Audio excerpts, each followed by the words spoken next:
O tēnā koutou katoa, ko Lutaku ingoa nau mai haere mai. My assignment is on Te Kapu Whetū, a stand against mainstream schooling. I'm going to start off with a little personal experience I had. I remember an incident when I was 10 years old that suddenly had me questioning who and what I was. This was around 1979 and we were living in the South Island in a town called Timaru in the South Island. I was attending a majority Pākehā school called Waimataitai, and I was playing tag with several others. I was the tagger and I ran up to a girl, and after I tagged her, she made a comment which has stuck with me to this day, and I'm like nearly 22 now, and what she said was ooh, I don't like playing with your type, which confused me immensely. I was fairly naive and didn't have much knowledge of my Māori heritage at this time. I didn't even consider that I was a different colour than these kids. Although I was often referred to as half caste, which was normal in those days, if you can remember back that far, which really didn't bother me that much, but it made me look at myself in the mirror and think that I could honestly see half of my face is white, half of my face is white, and half of it is brown. That's why they call me a half caste, and that's how crazy my imagination was too, I guess, because I thought that I was half brown and half white in my face. But then from that moment on, I was hurt by the girl's comment, but wasn't sure why. I was curious about why I was being called a half caste, and both combined to give me an underlying feeling that I was somehow different and dirty. Different and dirty. And from that moment on, I was in a struggle to understand who I was and where did I fit in. Shortly after this incident, we moved to Whangarei, kei Wainganui ngā pui nui tonu. I spent the remainder of my school years uncomfortable being Māori and too brown to be Pākehā. I only just passed my school cert, which was the ticket of the day, and I left school age 16 and I joined the army. Much more fun. In reflection, I now know that I was living in a state whose ideology does not value brown-skinned people of Māori heritage unless you behave in accordance with the ideals, which, having brown skin, is not one of them. The girl had reacted in a way passed down from generations who held the same beliefs and sentiments of the state ideology, who make New Zealanders, including Māori, believe that Māori are dirty, dumb criminals and lazy dull-bludgers. I was one of tens of thousands of Māori children who were lost and confused in a schooling system set up to mould Māori into good British citizens. The irony of the system is that no matter how British you behaved, your brown skin would never allow you the same opportunities and privilege than if you had white skin. So how do Māori succeed in being successful in a system developed to dumb down Māoriness and to colonise Māori? Well, in this assignment, I would like to discuss a kaupapa Māori school that has challenged the status quo and has defied the odds, achieving very high NCEA and UE pass rates for Māori and making a positive contribution to Indigenous development. This school is Te Kapu Whetū. In this assignment, I will be discussing what is the kaupapa of Te Kapu Whetū, I guess what are the building blocks, what's this built on, and also I'll be discussing what is behind the school's success. Okay, so what is the kaupapa of Te Kapu Whetū? Well, He Tupu Rea Chief Executive Graham Osborne stated, "How can anyone believe that closing the second best high school for university entrance in Northland is in the best interest of student success and well-being? This charter school's university entrance results are well above the New Zealand average and show that the school is working for its 100% Māori students. It's abundantly clear that charter schools work for Māori students.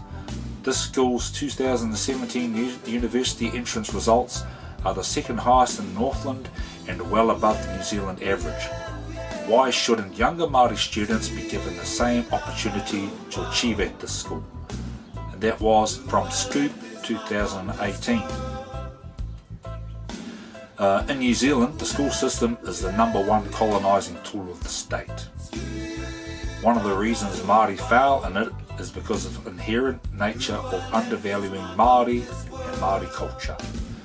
In the years 2013 through to 2017, Māori had the lowest pass rates for NCEA level 1, 2 and 3 when compared with Pākehā, Pacifica and Asian students, and that was from New Zealand Qualifying Authority 2018.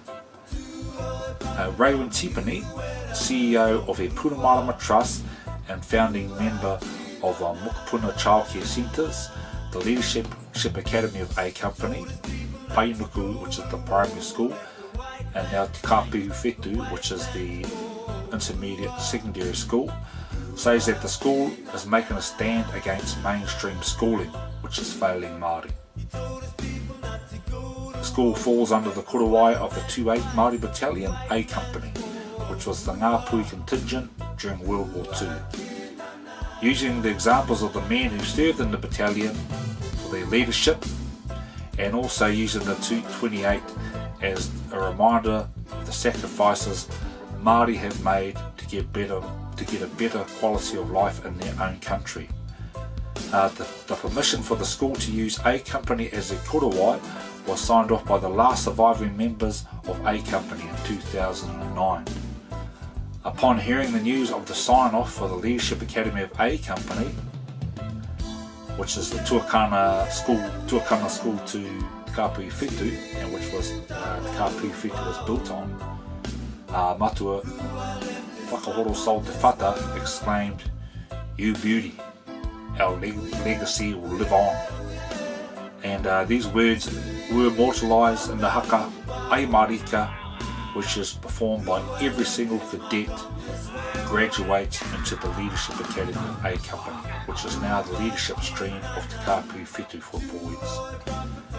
The school's kaupapa also focuses on 3 pou. The first and most important pou is the Kia Māori pou, or the Be Māori pou. The second pou is the Kia Mātou, or to be educated, and the third pou is the Kia Tū Rangatira Ai, or to be leaders. What is behind the school's success? Well, having worked at Te Kapu Whetū for the last 9 years, I feel I have some knowledge of its success. Māori culture and tikanga is highly valued at TKW. Kaumātua are often seen around taking part in daily school activities, or kids from the school working with kaumātua is a normal thing. There's good Māori male and female role models that are abundant at the school, and the acknowledgement of 28 Māori Battalion and their sacrifices are made at the first parade of every week, using a military bugle playing Reveille to open up the school week, and then we play the last post to finish off the school week and to acknowledge those that have sacrificed themselves for and during war. The school's whakatauki, "Tū te marae, tū te ao," means to stand on the marae as a Māori and to stand out in the world as Māori. Being a charter school, they were able to gain the expertise of people like myself. Ex-Army, where I managed the Leadership Academy of A Company, where I build character and resilience in our tauira. This type of work is not recognised at mainstream schools, but building character and resilience can help our Māori get through tough times. Basically, we demonstrate the values of the Māori culture, language and tikanga. Every day starts out with our tauira running taumata to mihi atu mihi mai, to acknowledge our connections to our taonga tuku iho, our dead and all living things. We reinforce a positive Māori outlook and challenge our tauira to think critically. So in summary, upon reflection, in teaching our youth the value of being Māori, I myself awoke from my tōpō. Not sure how you pronounce that. This journey for me has turned my world upside down, quite frankly.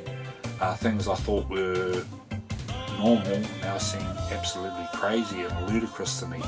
Having to go to a school that does not even acknowledge the land wars, but instead taught about communist China and Germany.